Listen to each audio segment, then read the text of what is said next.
নমস্কার, সনাতন ধর্মকথা চ্যানেলে আপনাদের সবাইকে স্বাগত। আজ মহাভারতের আদি পর্বের ৪৯তম অধ্যায়ে রাজা পরীক্ষিতের নিধন বৃত্তান্ত পর্ব শুরু করব। নারায়ণং নমস্কৃত্য নরং চৈব নরোত্তমং দেবীং সরস্বতীং ব্যাসং ততো জয়মুদীরয়েৎ।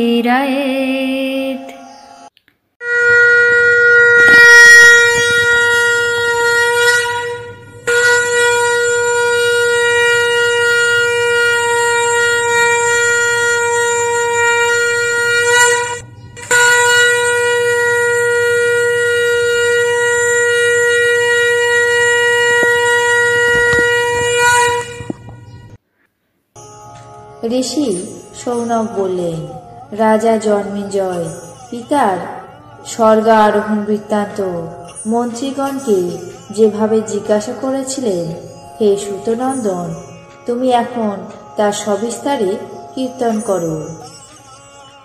ঋষি উগ্রশ্রবা বললেন, হে দ্বিজেন্দ্র, রাজা জন্মেঞ্জয় যেভাবে মন্ত্রীদেরকে নিজের পিতার নিধন বার্তা জিজ্ঞাসা করেন এবং তারা যেভাবে সেই বৃত্তান্ত বর্ণনা করে তা বলছি শুনুন। একদিন রাজা জন্মেঞ্জয় নিজের মন্ত্রীদেরকে বললেন, হে অমাত্যগণ, তোমরা আমার পিতার নিধন বৃত্তান্ত সবটাই জানো। এখন আমি তোমাদের কাছ থেকে সেই বিষয়ে আদ্যপ্রান্ত শুনতে ইচ্ছা করি এবং তার যথোচিত প্রতিবিধানও করতে চেষ্টা করব। ধার্মিক এবং প্রজ্ঞাসম্পন্ন অমাত্যগণ মহারাজ জন্মেঞ্জয়ের কাছ থেকে এমন কথা শুনে বললেন, হে রাজন, আপনার পিতা মহাত্মা পরীক্ষিত যেমন চরিত্র ও তিনি যেভাবে পরলোকে গমন করেছেন তা বলছি শুনুন। ধর্মাত্মা প্রবল পরাক্রান্ত রাজা পরীক্ষিত মূর্তিমান ধর্মের মতো প্রজা পালন করে ভগবতী ভূতধাত্রীকে রক্ষা করতেন।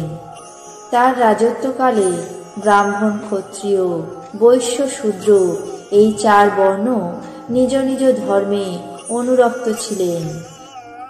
তিনি কারো হিংসার পাত্র ছিলেন না এবং কাউকে হিংসাও করতেন না। তিনি প্রজাপতির মতো সর্বভূতে সমদর্শী ছিলেন এবং বিধবা, বিকলাঙ্গ, অনাথ, দীন, দরিদ্রদেরকে ভরণ পোষণ করতেন। তার শরীর দ্বিতীয় চন্দ্রের মতো লোকের প্রিয় ছিল। মহারাজ পরীক্ষিত স্বর হাতে তুলে নিয়ে ধনুর্বেদ শিক্ষা করেন এবং ভূত ভাবন ভগবান বাসুদেবের অতি প্রিয় পাত্র ছিলেন। প্রজাগণ সকলেই তার প্রতি বিশেষ অনুরক্ত ছিল। কুরুকুল পরীক্ষণীয় হলে আপনার পিতা অভিমন্যুর ঔরসে উত্তরার গর্ভে তিনি জন্মগ্রহণ করেন। এই জন্য তার নাম হয়েছিল পরীক্ষিত।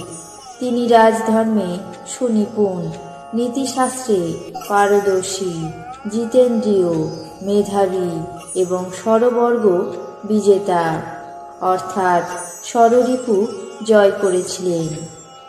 মহারাজ পরীক্ষিত 6 বছর থেকে প্রজা পালন করে সংসার লীলা শুরু করেন। তার নিধনকালে সকলেই শোকাভিভূত হয়েছিলেন। তারপরে আপনি বংশ অনুক্রমে এই রাজতন্ত্র ধর্ম তো লাভ করেছেন এবং অতি শৈশব অবস্থাতেই রাজ্যে অভিষিক্ত হয়ে সহস্র বৎসর প্রজাবর্গ শাসন করছেন।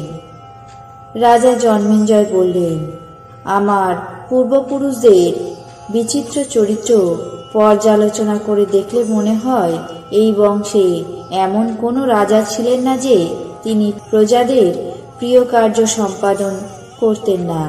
অতএব আমার পিতা এমন রাজা হয়েও কিভাবে বিনাশপ্রাপ্ত হলেন? এবং তা যথাযথভাবে বর্ণনা করুন, আমি শুনতে ইচ্ছা করি। রাজার শুভাকাঙ্ক্ষী মন্ত্রীগণ তার আদেশে রাজা পরীক্ষিতের নিধন বৃত্তান্ত যথাযথভাবে বর্ণনা করতে শুরু করলেন।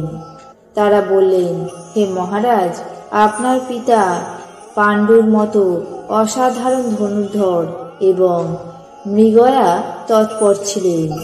একদিন তিনি আমাদেরকে সমস্ত রাজ্যের ভার অর্পণ করে মৃগয়ার জন্য বনে প্রবেশ করে শানিত বাণ দ্বারা একটি মৃগকে বিদ্ধ করে অস্ত্রশস্ত্র সঙ্গে নিয়ে অতি দ্রুত পদে তার অনুসরণ করতে লাগলেন। কিন্তু সেই মৃগ বাণবিদ্ধ অবস্থায় পালিয়ে গেল। রাজা পরীক্ষিত কিছুতেই তার অনুসন্ধান করতে পারলেন না। সেই সময় তিনি ক্ষুধায় পিপাসায় অত্যন্ত ক্লান্ত হয়ে ঘুরতে ঘুরতে অরণ্যের মধ্যে এক মুনিকে দেখতে পেলেন। ওই মুনি মৌন ব্রত অবলম্বনকারী ছিলেন, এক মনে ধ্যান করছিলেন। রাজা তার কাছে গিয়ে সেই মৃগের কথা জিজ্ঞাসা করলেন, কিন্তু মুনি কিছুই প্রত্যুত্তরে বললেন না।